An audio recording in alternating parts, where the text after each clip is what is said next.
What the hell? Where am I going? Oh shit, what the hell? Where are you? I went through the wall somehow. Did you fall into the lava? No, I'm in the stones. I'm trying to get back up. Yeah, I see you. I'm opening this phone. We'll just pass through here. This wood here Look at is... me, I'm kinda looking down like a Can dumbass. you go on that stone left? I can't climb, I'm going pass. through everything. Hunted the Demon's Forge is an action game with some RPG elements. It's set in a dark fantasy world in which quite a lot of bad things are happening, and our two main protagonists, namely Elara the Elf and Kadok the Human, who are basically mercenaries, go into battle. They start by searching for a mysterious artifact about which Kadok had a vision, but events grow out of hand and the companions become wrapped up in a chain of events involving demons, the orc-like Wargar, and a sorceress named Seraphine who is basically guiding them and giving them all these powers that they already possess. Now, I did mention that the game is somewhat RPG-ish, but not really. The reason for that is that while you do level up and you do have some items, all of it is very limited. The skills you can acquire are very few and most of them really didn't feel that useful. You're mostly going to pick a few that you like and stick to them until the end of the game. The reason why I started playing this game is because I was looking for a game I could play with my girlfriend. We enjoy this kind of RPG type gaming, and we did have some fun with it, although the game altogether has a lot of problems. But it does do some things right, and I would like to address them. The game forces you to go through different levels, which are more or less basically a straight tunnel through which you walk with a few gates in between, and these gates usually serve as hidden checkpoints and at the same time loading screens. Unfortunately, the game does suffer from quite a bit of problems, and before I actually do address the positive sides, which are far and few apart, I will address the problems. And please make no mistake, while we did enjoy this game quite a lot, mostly because of the cooperative part, this is also partially influenced by the whole social aspect of the situation. Now, one of the main problems of this game is its consistency. It's not very consistent. It gives you the right to destroy certain barrels, but then other barrels which look extremely similar to that cannot be destroyed. The same feel I had with many of the secret areas. Some boarded walls you can destroy, some you cannot. And while later on you get used to these things and really get a feel for which things can be destroyed, which not, where you can find stuff, at the beginning you actually end up missing places or just bashing everything you see like crazy to try to break through stuff and find something. This is especially affected by the fact that the game at the beginning of it is actually harder than it gets later on. While they did try to increase the difficulty by introducing new enemy types and stronger enemy types, essentially at first you are gravely underpowered, which just leads to you dying a bunch of times. And dying on its own is not such a big deal, but you have a finite amount of times you can be resurrected by your ally, or you can resurrect your ally.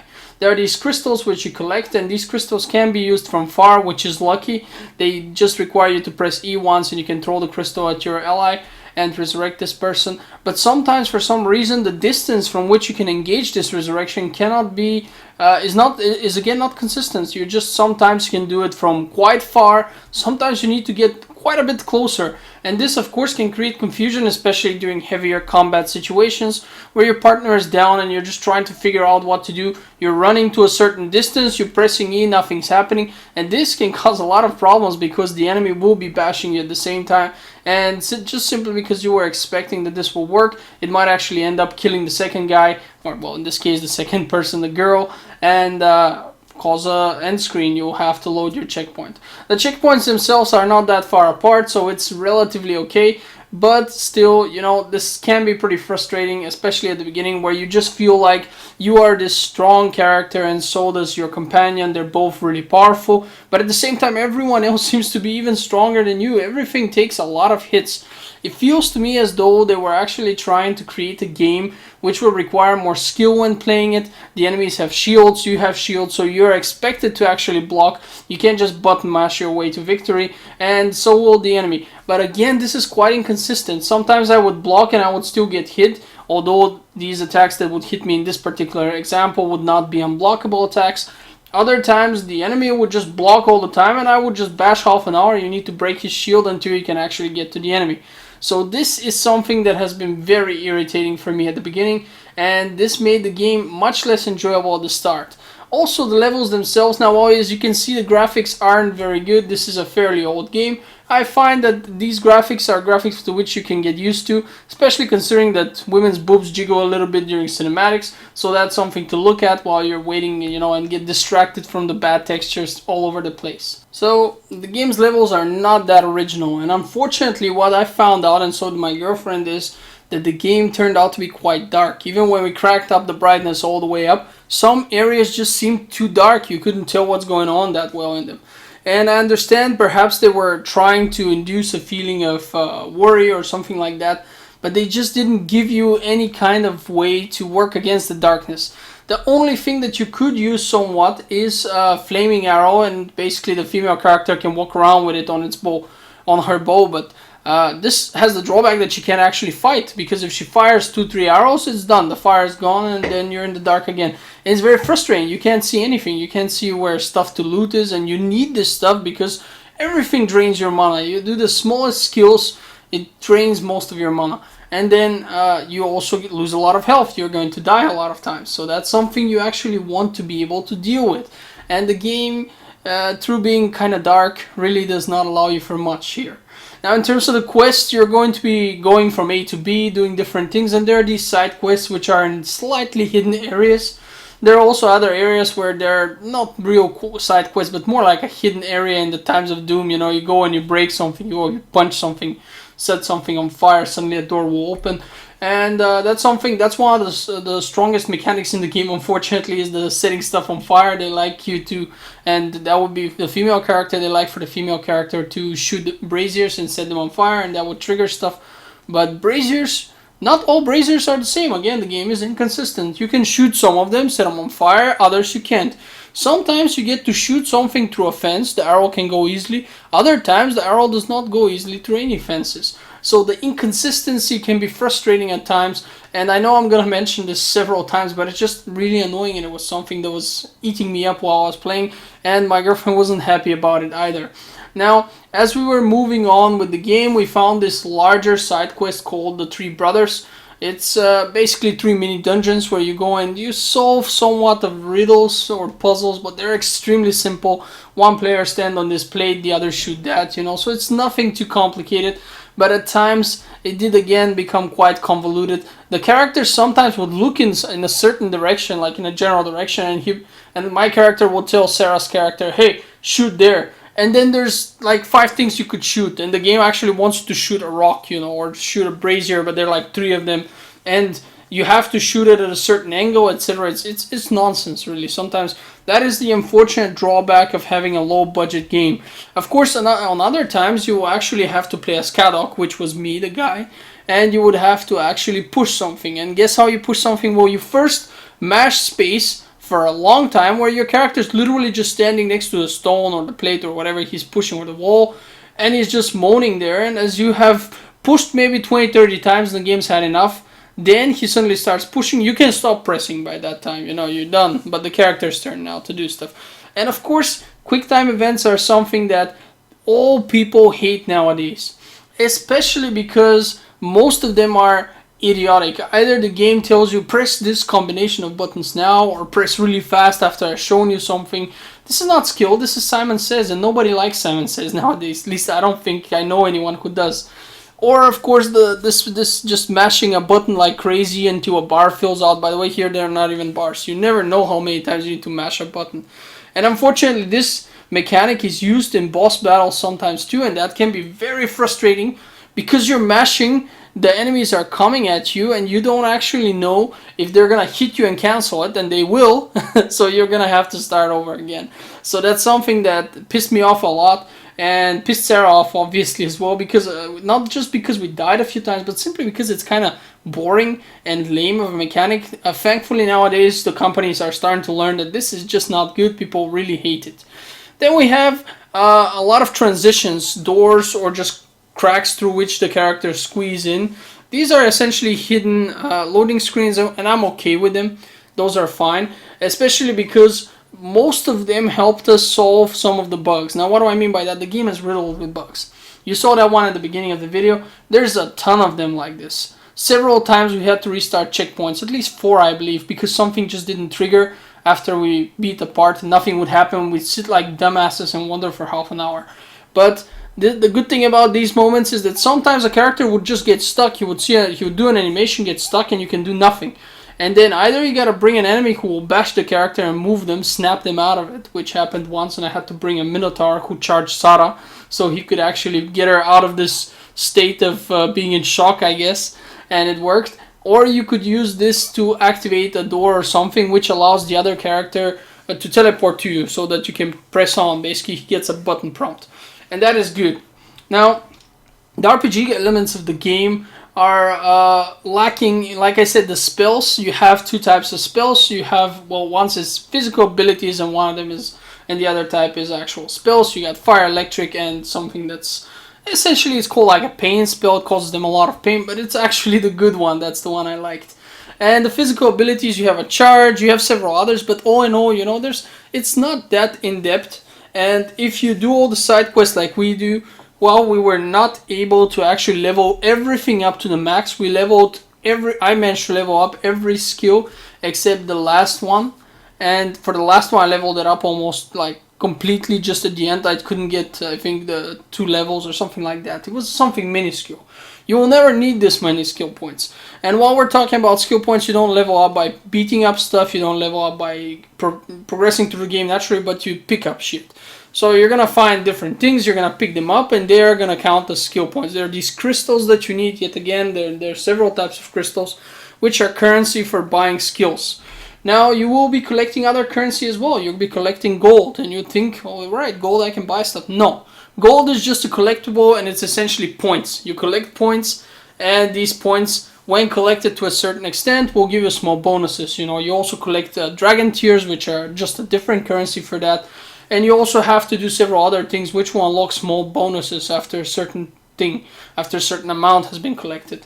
And just as with gold, sometimes you get an increased life or another slot for a health potion or for a mana potion, something like that. And then at time you will just be collecting things like, information. You find these dead bodies around, or these dying people who didn't die. And some of this information, well, usually it's going to be lore, but some of it is useful. Sometimes the dead body will tell you about a quest.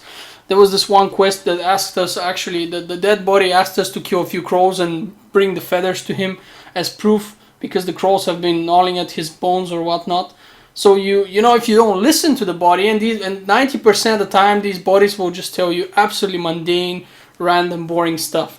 So if you don't listen to what the bodies have to say, and we often skipped a few, so we might have even missed a few quests, you will miss out on stuff. Some of them will actually tell you about hidden walls. They'll be like, oh, right there's a hidden wall. And now you go out and figure where right there is, but it's going to be usually close to the body. Then there are these moments where the game puts you in fights. And that's pretty much how it's going. It's segmented. A level consists, you have 6 chapters in the whole game. And each chapter is segmented into different parts. And each part has like these smaller increments with walls between them and a door or a crack to go through or a jump down, where there's a hidden loading screen essentially. And then you have fights. All over this place you have fights. And these fights, they get better with time. That's the cool thing about it. Because at first you have just a few skills, a few weapons. The weapons are shitty. The enemies are super powerful. And it feels like it's unfair, especially for Sarah, it was this way because my character, you can tell, is specialized in melee weapons. So you get maces, clubs, stuff like that. And then you get a crossbow as a secondary weapon if you need to shoot stuff down, stuff like that. Free some prisoners, because there are these prisoners hanging on ropes. And yes, prisoners are essentially also a collectible. You find them, you get a count how many out of how many you have freed throughout your journey. And when you reach a certain amount, you get always bonuses. So Sarah, on the other hand, the elf, Elara, would have a bow as her main weapon, and then a secondary weapon would essentially be a sword and shield. I have a shield too, obviously, I forgot to mention that. So hers will be a sword and a shield, and Sarah would usually use that just to break stuff for looting, and the bow she would use for fighting enemies. Now for the bow she needs arrows, so she has to constantly be on the lookout for those, and the bows at first are quite weak. But with the time, the bows actually get pretty strong, and they actually beat Kalok in terms of damage significantly. So he's more of a tank class by the end of the game, while she's more of a DPS class, stays in the back and kind of a glass cannon because she gets taken out pretty fast. Now, the thing about spells that we found out, and the game pretty much doesn't teach you anything here, the tutorial teaches you the absolute mere basics. And then in the loading screens, you'll see some messages with some words in them that never got described in the game, and you'll be scratching your head and wondering what's happening. I never knew until 90% of the game that there was an inventory, because essentially in the inventory you just see what skills you have and what weapons you currently have. But who needs that? Since the game has been optimized to work on consoles first and PC second, all the menus are really shitty. You get to press Control and Shift. You have a mouse, but it's extremely unresponsive. And you can only use it to click on different words again, which will have the same effect as pressing Shift instead of clicking with the mouse on the writing that says to press Shift. So it's pretty inconvenient. But for example, one of the things that the game never taught us, and that is very important, is that spells can be used to power up your teammate. Now we just got it by chance. If you select the spell and press Q, that's the button you gotta press to throw the spell. You actually throw the spell normally and injure the enemy. Now, if you hold Q for longer, what actually happens is your character throws the spell towards his teammate, and the teammate gets buffed and does spell damage additional to their own damage, but also a lot of it, so it gets very nice effects. This is especially useful later on in the game when the fights get really tough and you want to buff your teammate as hard as you can, and this really helps, although it costs a lot of mana. The game never teaches you this, so good luck figuring that out. One of Cadex's spells that I had was a spell that actually lifts the guys and slams them on the floor. But if you just press Q once with that spell, what happens is they get lifted very little, and then they just, gently fall. So you're like, what the hell is happening? I do no damage, my character is frozen in this animation while he's taking a beating. And that's another thing I want to address. When from time to time enemies in near death states will actually offer you to press E to do an elimination, to execute them basically. And when you do that, your character is stuck in this animation where you watch him, stab the enemy in the balls or hit him over the head, cut a head off. Looks cool the first 3 times, but the animations are not varied enough. You have, I think, 3 or so.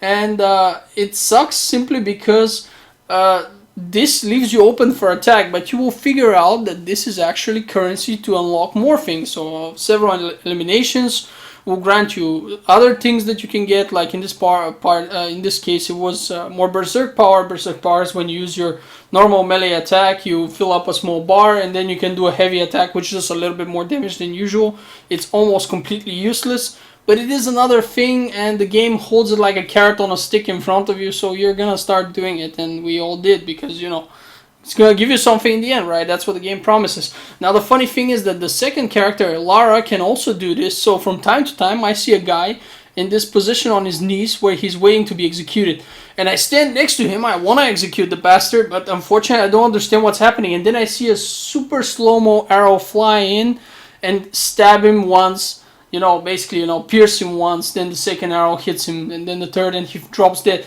And it turns out that Sarah's executions, can be done from afar, and she gets into the slow-mo where I am, the rest of the game is in full speed, but she's kind of slow-mo firing.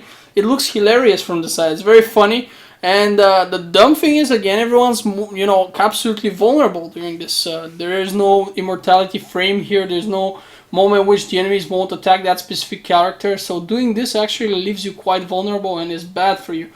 When it comes to the weapons, the game uses weapon racks, which you get to destroy, but each character gets his own weapons upon destruction of a weapon rack. So often enough, the game will offer you several weapons racks, so you don't, just, dress up one character and the other one walks around with shitty weapons.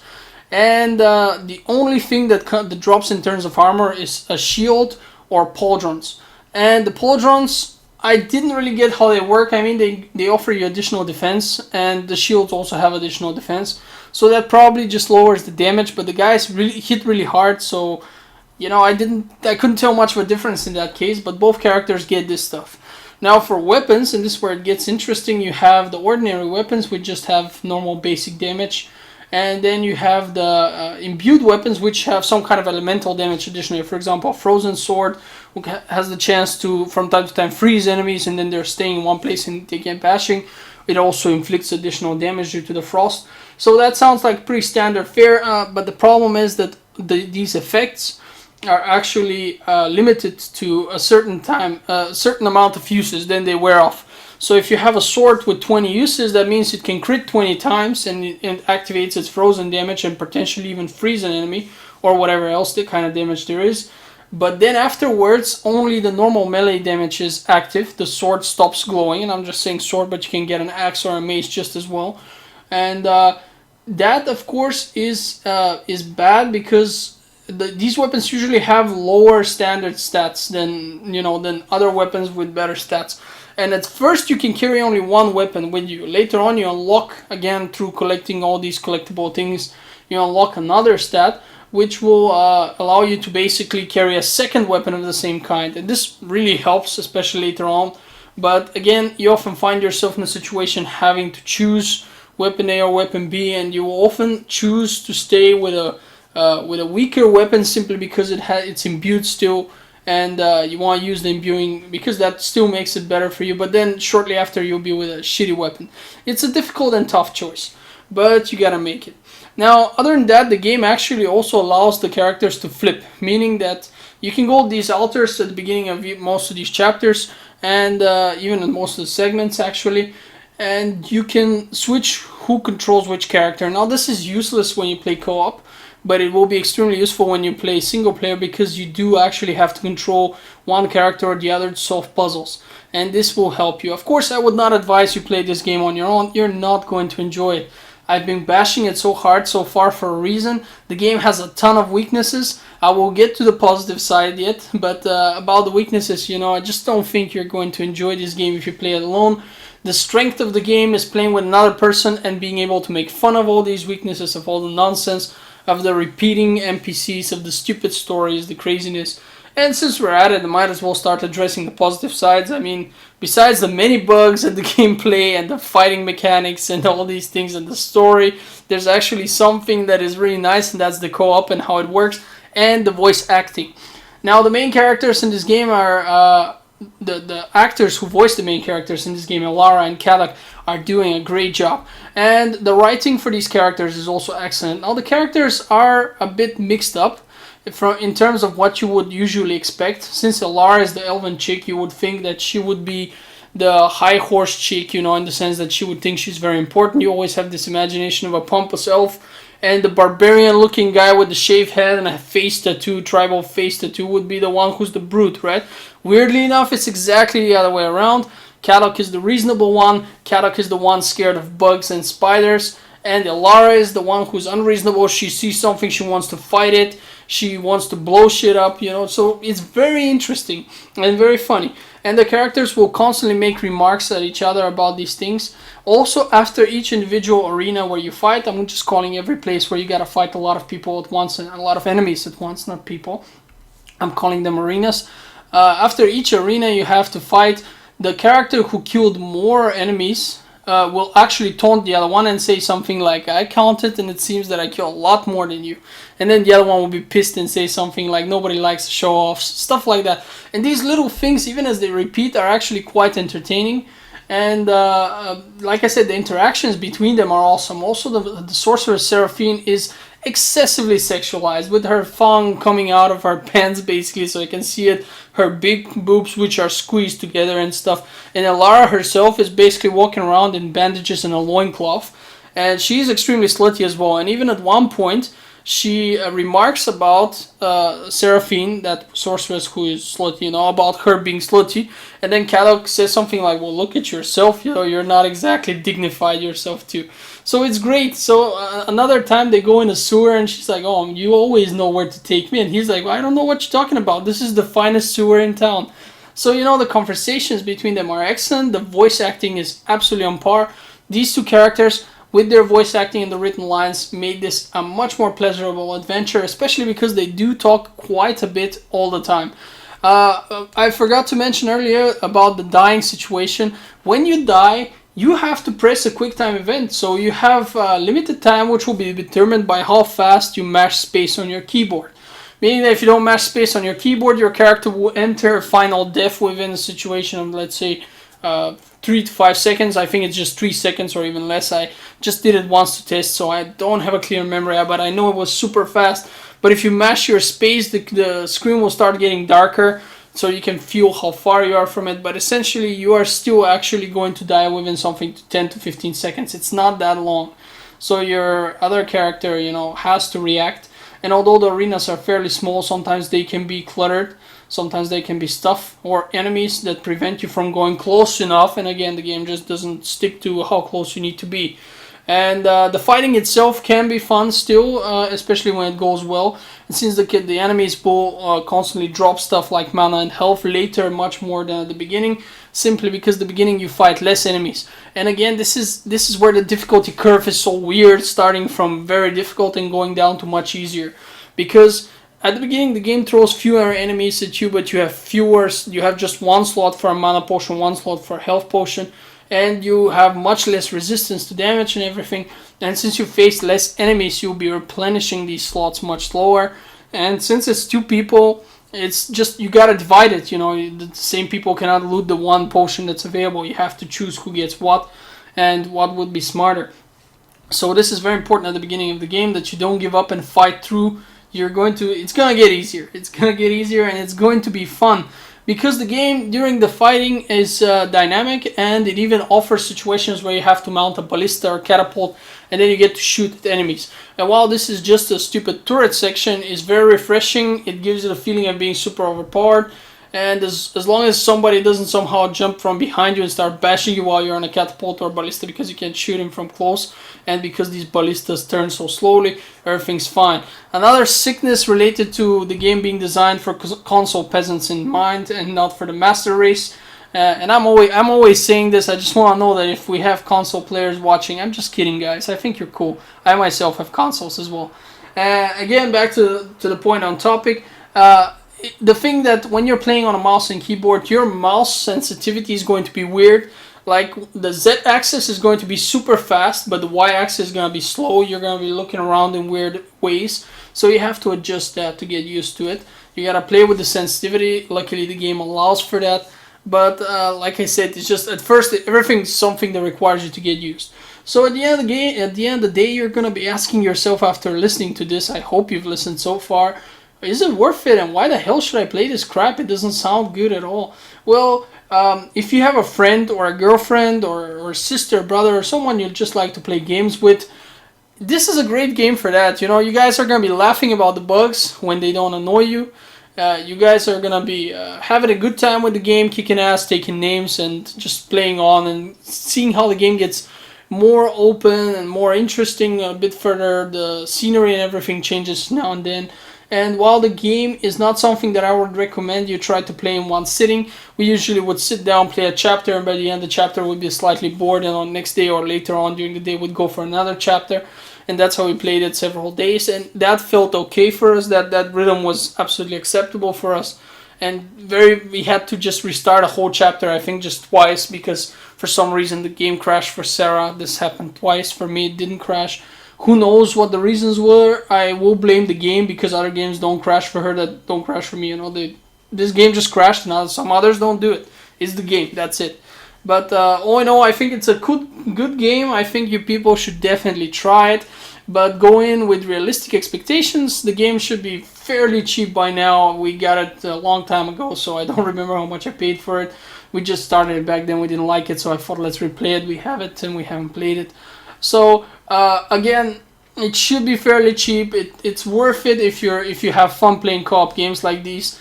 And for those people who want a nice experience, who want a good combat system, who want to level up, gather items, stuff like that, who want a great story and more freedom, play Diablo 3. Don't play this. But if you are more open-minded and you just have nothing else to play and you just want to do something a bit more intimate, like a game that doesn't feel so open-worldly and stuff, but also that offers you somewhat of a challenge, go for this. I've played Dark Souls 9 times, Dark Souls 3, and the previous Dark Souls and Demon Souls. Now I'm not trying to show off, I'm just mean that to say that I have experience with combat, and at first even I had to get used to this game's combat, although it feels to me like through the whole parry block situation, it might have been trying to emulate Dark Souls to some effect.